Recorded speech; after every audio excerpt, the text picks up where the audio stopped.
तो आज हम लोग कैलकुलस मेथड से इक्वेशन ऑफ मोशन को प्रूव करने वाले हैं। हम लोग पहले भी इक्वेशन ऑफ मोशन को ग्राफिकल मेथड और एनालिटिकल मेथड से प्रूव कर चुके हैं। तो आज हम लोग बेसिक मेथड के थ्रू यानी कैलकुलस मेथड के थ्रू ये करने वाले हैं। ये क्लास 11 के लिए बहुत इंपॉर्टेंट टॉपिक है। तो इस चीज के लिए क्या है ना, आपको कैलकुलस का मतलब डिफरेंशिएशन और इंटीग्रेशन बेसिक्स आपको पता होना चाहिए। हम लोग कुछ थोड़ा सा रिव्यू कर लेते हैं जो कि यहाँ पे जरूरत पड़ेगा। जैसे कि हम लोग जानते हैं, पहले हम लोग के पास आता है डिस्प्लेसमेंट, फिर हम लोग के पास आता है velocity, and velocity is rate of change of displacement, so df by dt, differential coefficient of displacement.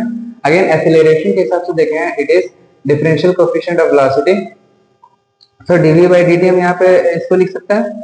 अगर मान लीजिए यहाँ पे एक और पार्ट आता है, इंटीग्रेशन का यूज पड़ेगा, which is integration of anything like dx is equal to x। यहाँ पे ये चीज पड़ेगा। एक और चीज हम लोग जानते हैं, integration of x dx is equal to X square by 2।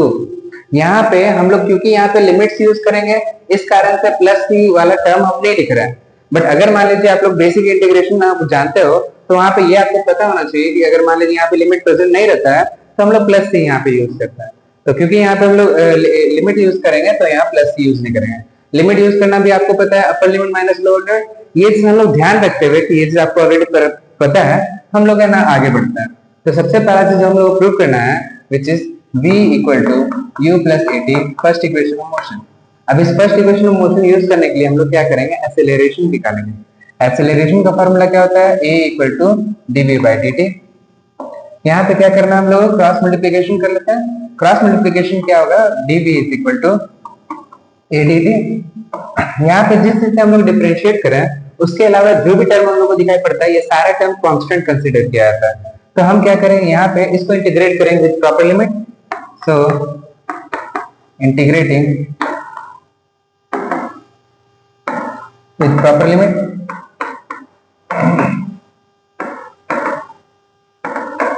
तो जैसे हम इसको इंटीग्रेट करते हैं तो हम लोग के पास वैल्यू है integration of dv equal to a dt with integration.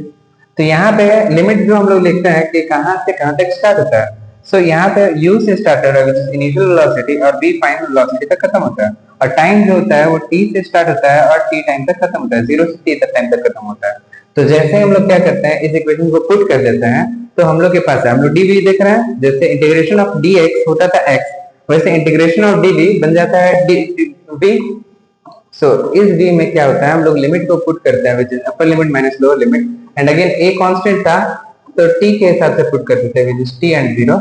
हम लोग लिमिट पुट करते हैं तो मेरे पास वैल्यू आएगा v minus u which is equal to a into t minus 0।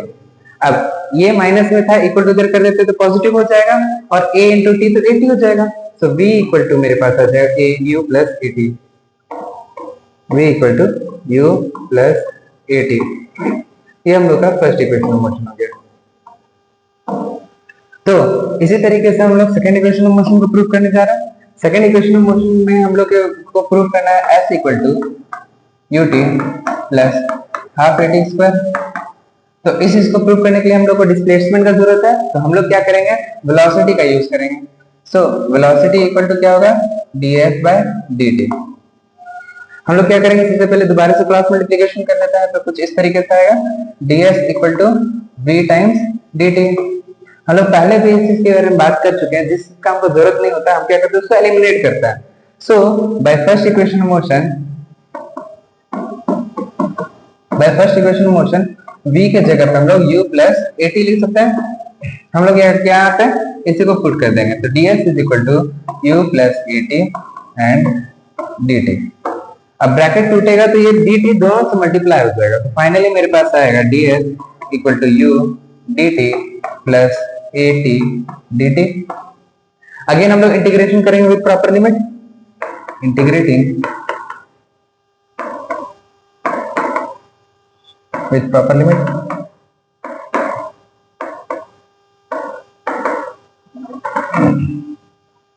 अब जैसे हम इसको इंटीग्रेट करेंगे तो मेरे पास वैल्यू कुछ इस तरीके का दिखने को मिलेगा, integration of 0 to s ds is equal to u constant है, integration of 0 to t dt plus a constant 0 to t dtt, ये वैल्यू आ गया।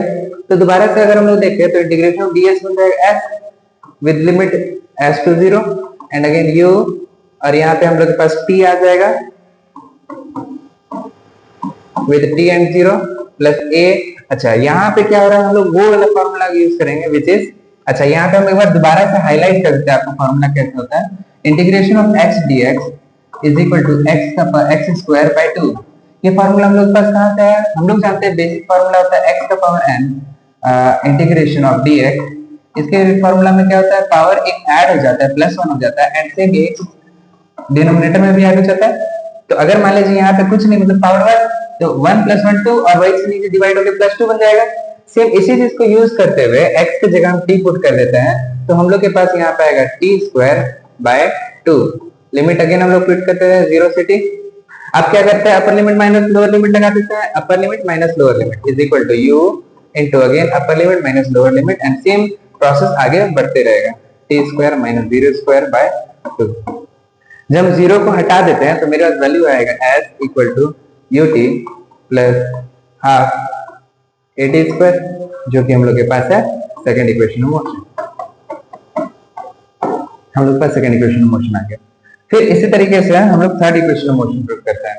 Third equation of motion prove करना थोड़ा सा है ना, हम लोग को थोड़ा सा ट्रिकी हो जाता है। इसका फॉर्मूला आता है v square equal to u square plus 2as। तो इसको प्रूव करने के लिए हम लोग को सबसे पहले दोबारा एक्सेलरेशन चाहिए होगा, तो a इक्वल टू होता है हम लोग पास dv बाई dt।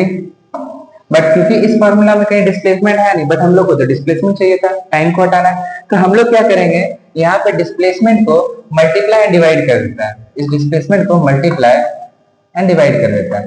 तो इससे क्या हो सकता है, हम थोड़ा सा रीअरेंज करेंगे तो आपको दिखाई पड़ेगा क्या हो कर रहे हैं, a equal to dv and यहाँ पे क्या करेंगे, इन दोनों के जगह को एक्सचेंज कर लेते हैं। तो हम लोग के पास यहाँ पर dv बाय ds इनटू यहाँ पे ds पहले वाला था ds, एंड ये dt इधर जाने के बाद कुछ इस तरीके का शो करेगा। और हम लोग यहाँ पे जानते हैं ds बाय dt क्या होता है, v हो जाता है, ds बाय dt v हो जाता है। तो हम लोग अगेन यहाँ पे लिख सकते हैं a equal to v dv by ds, कुछ ऐसा शो करेगा हम लोग।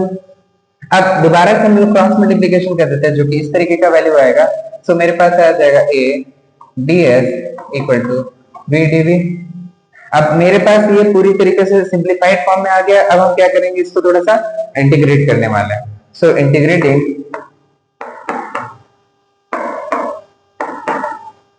With proper limit,